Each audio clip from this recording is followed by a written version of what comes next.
pamirsa ngaturaken pambagyo kawilujengan. Mugi jenengan sedaya telasan kodrah kula warga tansah winantu ing suka basuki. Sugeng pepanggihan malih wonten ing acara waosan cariyos cekak dening kula Slamet Prasojo. Wekdal menika sampun sumadyo ngaturaken waosan cariyos kanthi irah-irahan guru honorer gawe geger. Seratanipun Hidrat Moko Andri Tamtomo ingkang kapacak wonten ing crita cekak kalawarti Joko Ludang nomor 21 tanggal 21 Oktober 2023. Mugi atur waosan cariyos menika katampi kanthi renaning penggalih. Sugeng midhangetaken.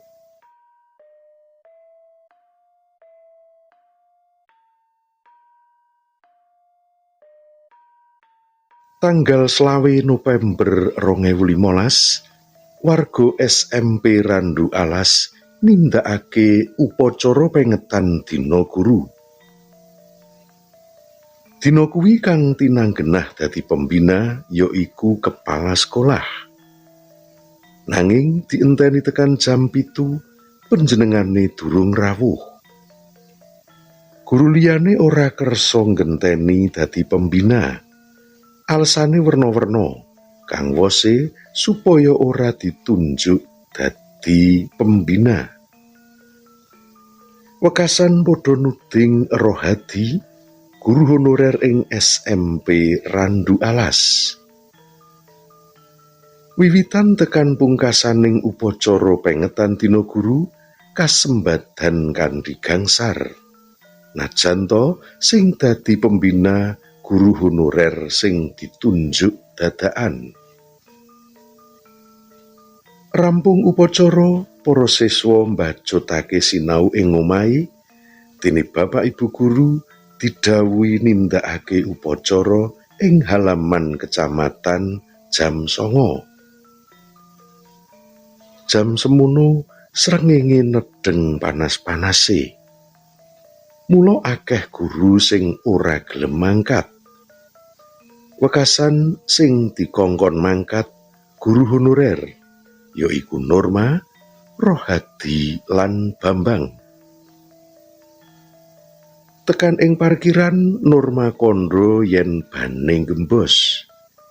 Mula ora bisa melu upacara. Wekasan mung Rohadi lan Bambang kang mangkat. Wong loro banjur tumuju halaman kecamatan Randu Alas. Tekan kantor kecamatan lagi jam 08:30. Sing teka durung akeh.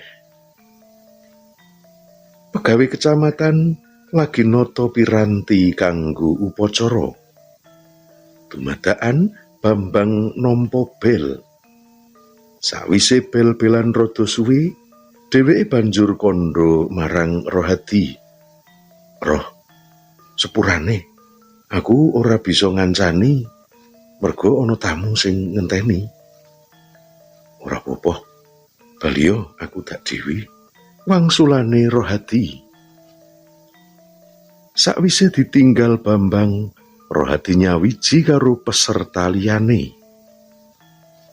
Petugas upacara kang kadhapuk katon wis siaga. Minangka pembina kasalirani ibu camat. Rohadi manggon ing larik mburi, marga ing ngarep rombongane ibu-ibu.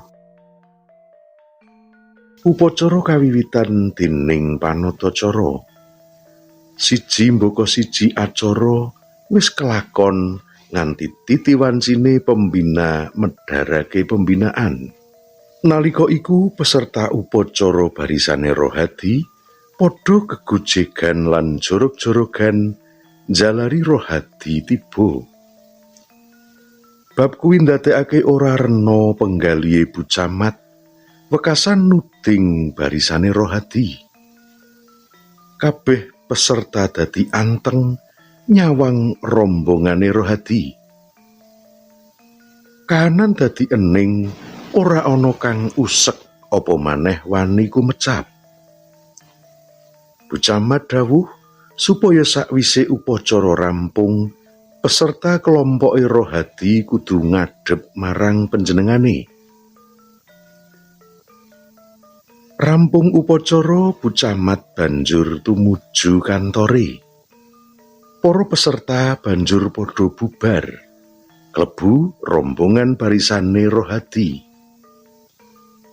Kamangka rombongan liya wis ngelingake supaya ora padha bubar.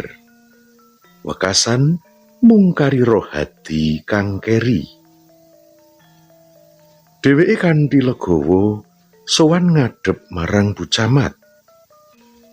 Kanthi rada keweden, rohadi ndodhok lawang kantore Bu Camat sing asmane Burina. Kula nuwun sewu, Ibu dawuh supados saksampunipun upacara, kula kadhawuhan ngadhep dhateng kantor kandhane rohadi saka njaba ruangan. Jenenge sampeyan sapa lan saka ngendi, Mas? Burina takon. Kula rohadi saking SMP setunggal Randu Alas, Bu. Wangsulane wis PNS? Dereng, Bu. Kula honorer. Wis tau daftar CPNS? Pitakone Burina. Sangertos kula, dereng wonten informasi daftaran CPNS, Bu. Wulan Desember bakal ana daftaran CPNS. Coba golek warta lan meluwa, dawuhe Burina. Inggih, Bu. Matur nuwun. Lajeng hukuman kula menapa? Hukumane sampeyan kudu melu tes CPNS lan kudu dadi CPNS. Inggih, Bu. Sepisan malih kula ngaturaken panuwun. Rohadi metu karo njawat astane Bu Camat. Dina esuke santer pawarta menawa rohadi didukani Bu Camat jalaran rame nalika upacara. Dheweke dadi kembang lambe.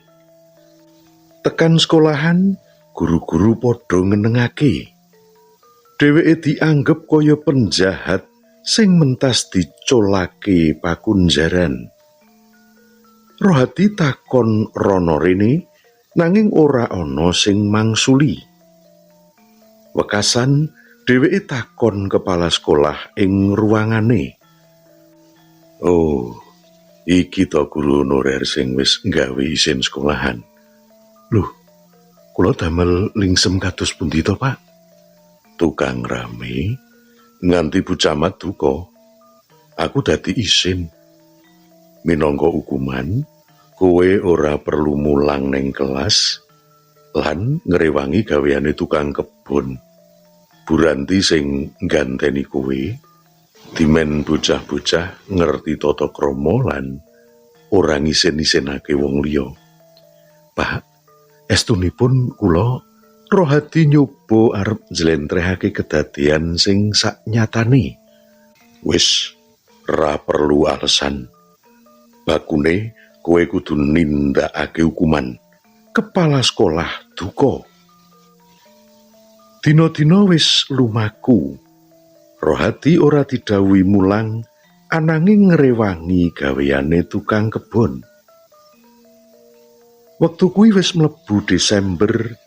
Rohadi pamit marang tukang kebon sak perlu melu ujian CPNS. Dheweke budal saka sekolahan tumuju papan tes. Sedina tes tertulis CPNS wis dilakoni, kari nunggu pengumuman lumantar Ariwarti. Jam gumanti dina, seminggu, sesasi nganti saiki wis tekan wulan Februari. Ateges wis 2 sasi saka wektu tes CPNS. Saben dina dheweke niliki Ariwarti, mbok menawa wis metu pengumuman asiling tes CPNS. Ananging kang ditunggu durung ana wartane. Sawijining dina Rohadi ora mlebu sekolah jalaran nandhang lara. Dheweke ana ing omah.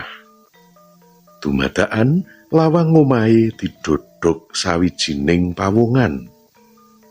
Rohadi arep nemoni, ananging nalika lawang dibuka ora ana pawongan ing ngarepan.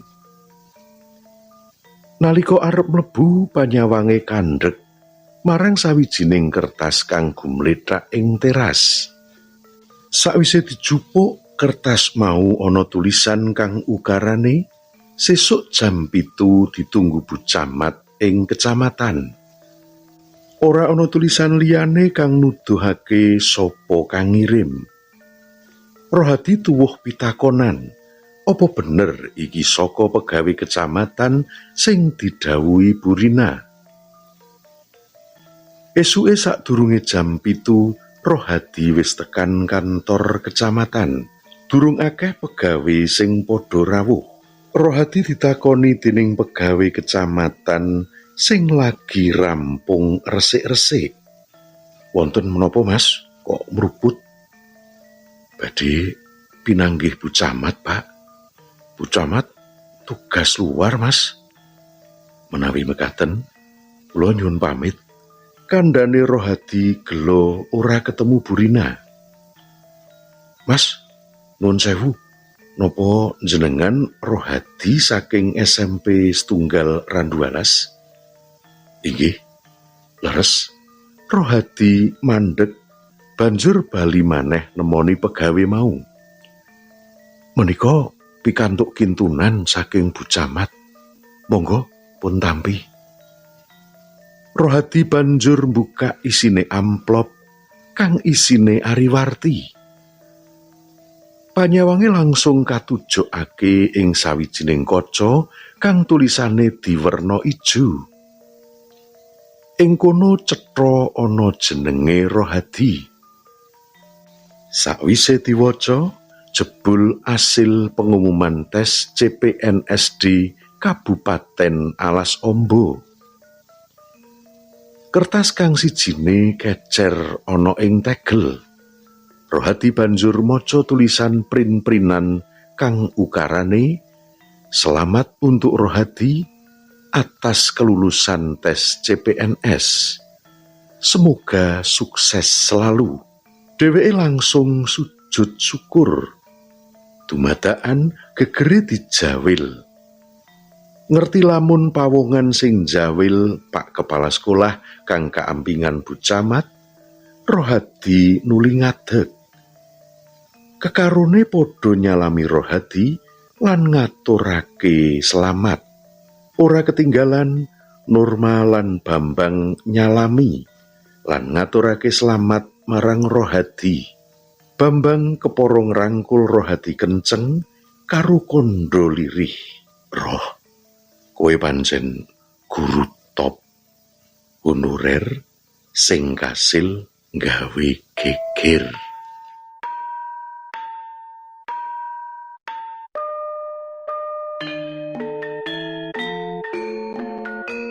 Mekaten menggah pungkasaning cariyos kanthi irah-irahan guru honorer gawe geger.